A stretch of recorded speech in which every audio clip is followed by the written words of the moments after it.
இப்ப திருமணம் அப்படின்ற ஒரு விஷயம் எடுத்துக்கிட்டாலும், இதுலயுமே வந்து ஜாதகத்த தாண்டி வாஸ்து ரொம்ப பெரிய ரோல் ப்ளே பண்ணுதா சார்?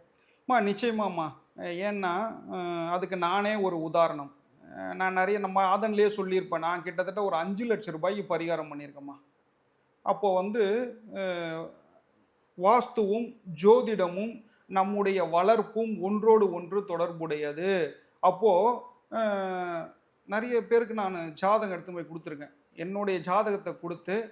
100 வச்சு பார்க்குற இடத்துலயும் நான் ஜாதகம் பார்த்துருக்கேன். ரூ. 5,000 வச்சு பார்க்குற இடத்துலயும் நான் ஜாதகம் பார்த்துருக்கேன். ரூ. 10,000 வச்சு பார்க்குற இடத்துலயும் நான் ஜாதகம் பார்த்துருக்கேன். நான் சொல்றது கிட்டத்தட்ட 10 இயர்ஸ், 15 இயர்ஸ் பிஃபோர். நான் அப்போ பார்த்துக்கங்க. அப்போ அவங்க சொல்லிலாமே நமக்கு நடக்கல. ம். அப்போ அது நான் பொய்ன்னு சொல்ல வரல. அப்போ நம்மளுடைய வசிக்கின்ற ஒரு இடம் வந்து மிகப்பெரிய ரோல் ப்ளே பண்ணுது.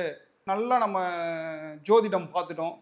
ராகு, கேதுலாம் ஆக்டிவேட் பண்ணிட்டோம். எல்லாமே பண்ணிட்டோம். ஏன் கல்யாணம் ஆவல? ம்.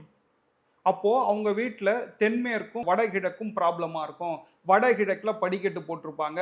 வடகிழக்குல செப்டிக் டேங்க் போட்டிருப்பாங்க. தென்மேற்குல செப்டிக் டேங்க் போட்டிருப்பாங்க. தென்மேற்குல உள்மூலை படிக்கட்டு போட்டிருப்பாங்க.